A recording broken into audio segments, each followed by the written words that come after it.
So we've actually had 3 speakers, and now we're going to the 4th, which is Tracy.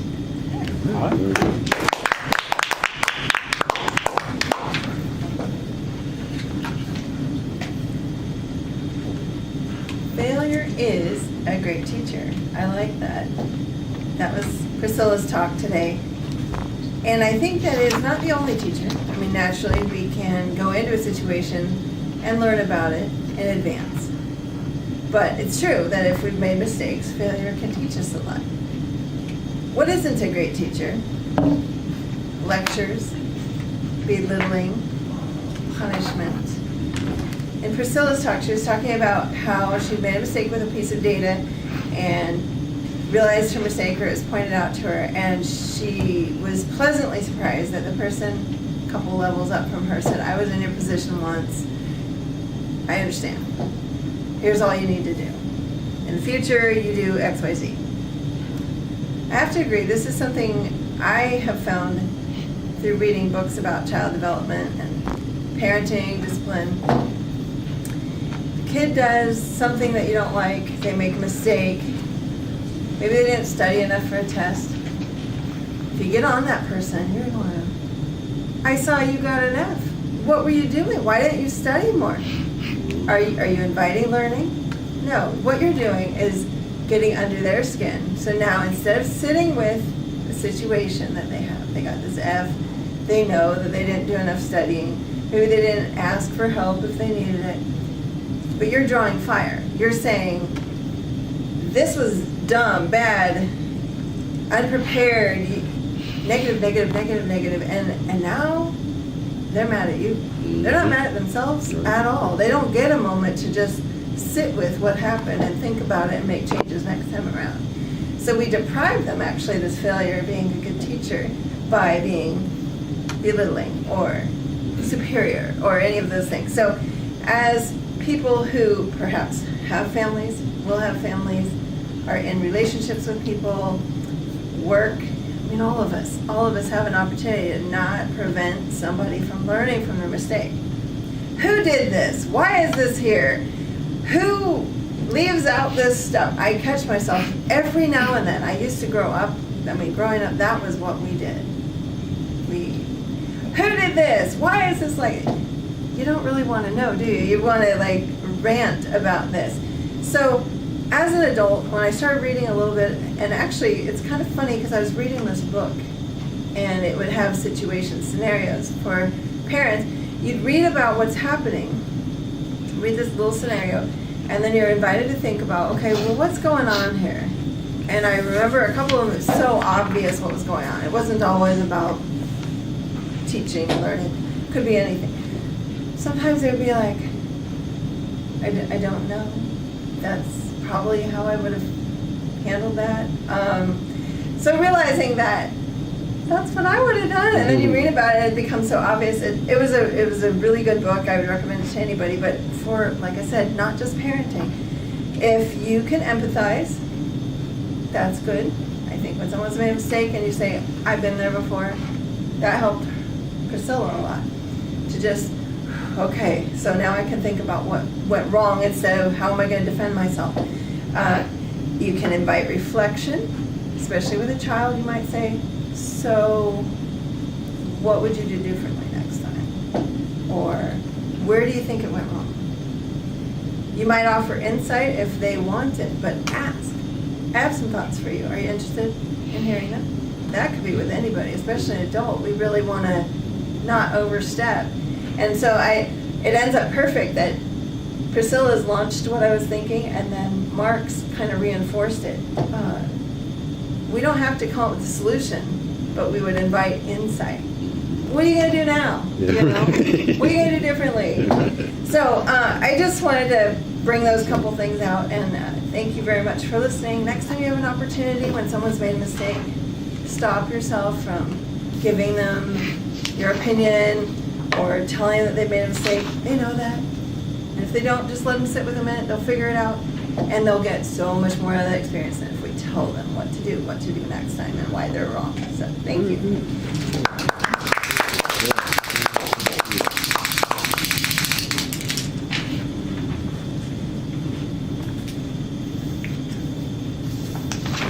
seems like Priscilla's speech on failure as a great teacher sparked some real interest in the group, and we had all agreed to speak, so I'm not shirking out of it, but I would I will afford our president, Jag, the opportunity to speak out of courtesy. If he wishes to speak before me, that'll be fine.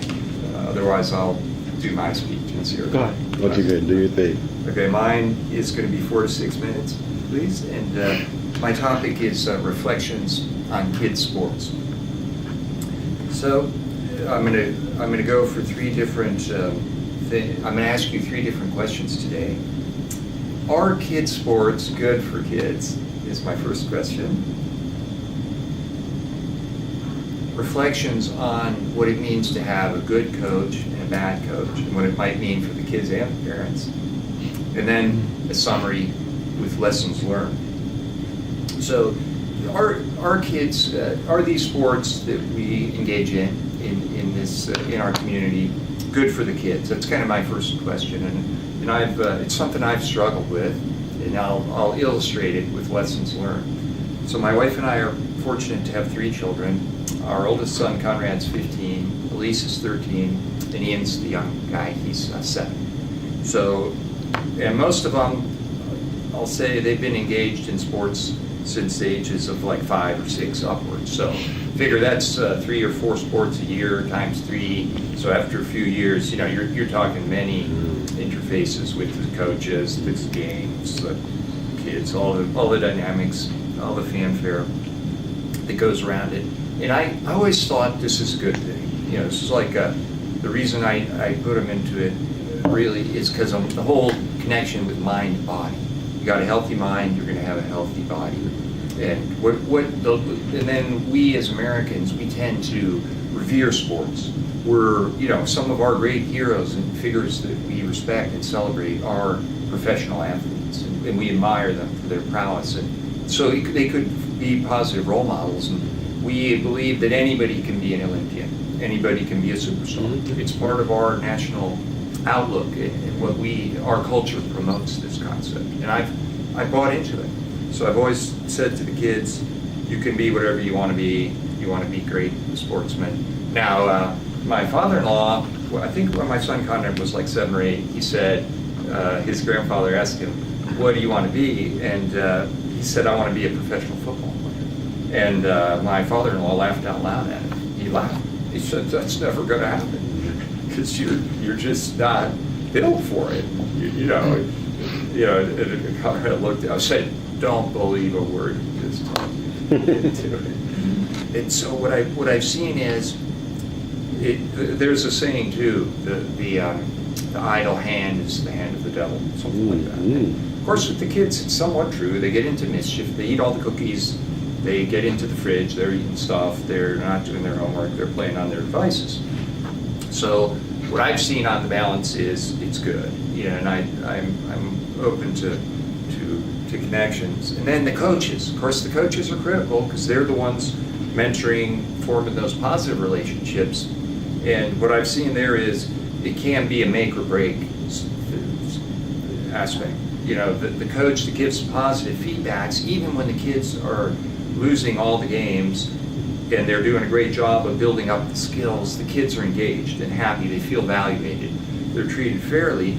And then you take, so what's the worst possible scenario? A very strict coach that only cares about winning and doesn't really care about skill building, just it's a means to an end. Use these little minions to win.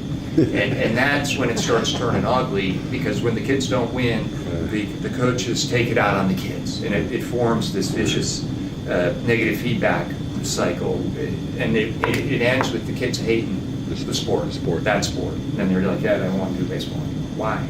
Because the coach always yells at me. You know, so I've seen this direct connection, and it's not a good model. So those are some of the lessons, and sure, it's frustrating. It can be frustrating for them, but we hope that they will be those positive role models that we want our children exposed to. So in summary, the lessons learned that I put a lot of work into it too. Help in the teams as a team parent, usually that kind of thing, shuffling the kids around.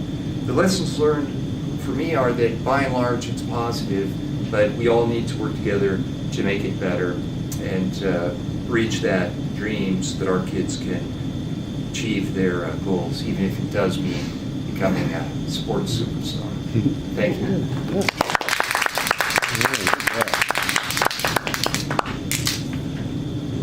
Well, Jack? Oh, wow. What can you? It's On top of your jet lag.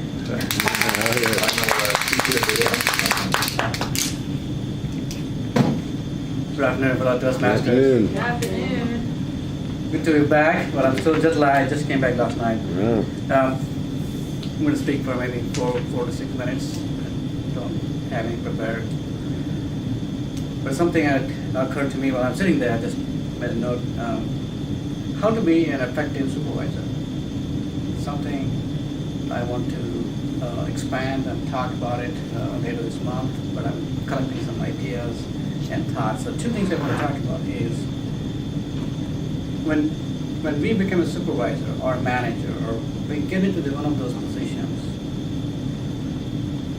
there is always one question that comes up to mind is, should I help my team or should I please my boss? It's a tough question. You try to help your team, then you may be displeasing your boss. You try to please your boss, you're not helping your team. It's a very difficult situation for any new supervisor or a new manager to be getting into.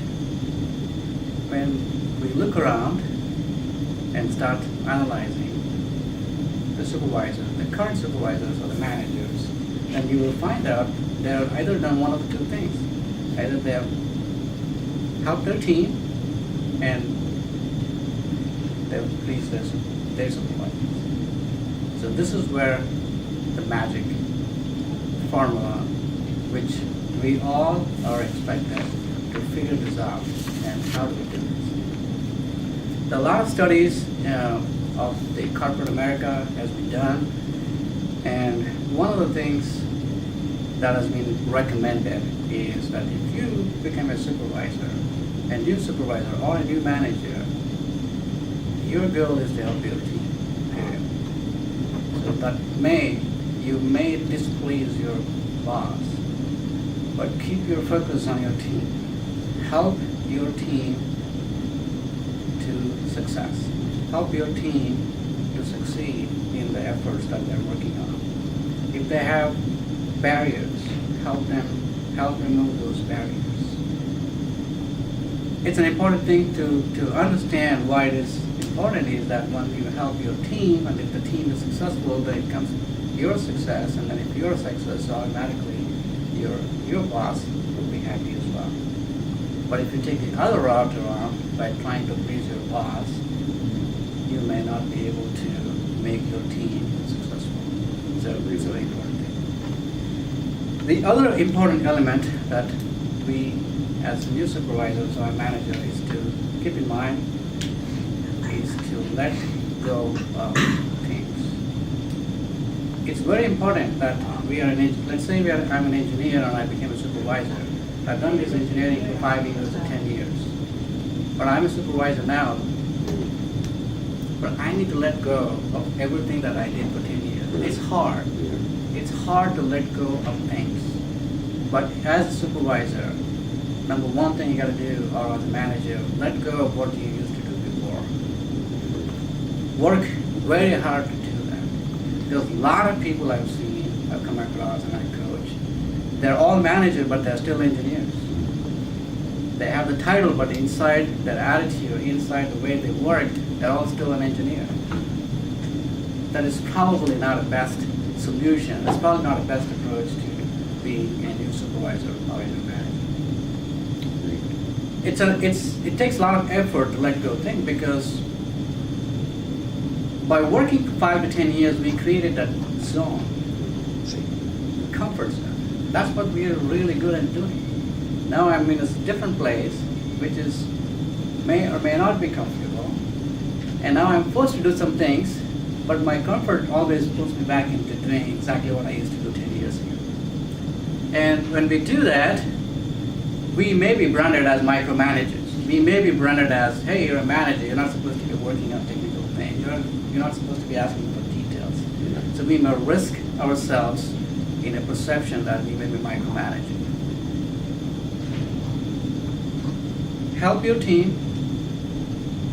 If you have to choose between helping team and pleasing your boss, help your team, that's the first goal, and let go of the things that you used to do.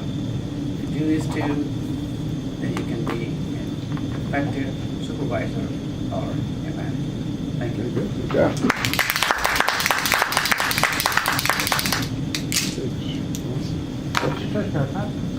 Propose a motion here. Yes. Because of time constraints, maybe forego the roundtable evaluation, just go for the two main evaluations. What do you think? Sure, I'm fine with it. Everybody okay with that? Up to you, or, yeah, that's fine, we can make it. Let's do the evaluations, and then we have time to add the roundtable. We continue. Well, Is that- but yeah, 10 minutes. Okay. All right. It's up to you. You were saying just do two evaluations and not kind of a round table? Because we have 10 minutes to go. 10 minutes. See, I was thinking we could just keep the round table short, in like 30 seconds, 45 for each person, so you get a really kind of a Okay. spread of your talk. That would Okay. just be my thought. Well, We can just- up to you. Well, we had agreed that we would do the roundtable, Yeah. so let's stick to it, Okay. given that there seems to be some that do like that format. Okay. So let's proceed. So with that, let's first commence with Priscilla's speech on how failure is a great teacher. And Steve, you had the manual, so if you'd like to kick her off, that'd be great.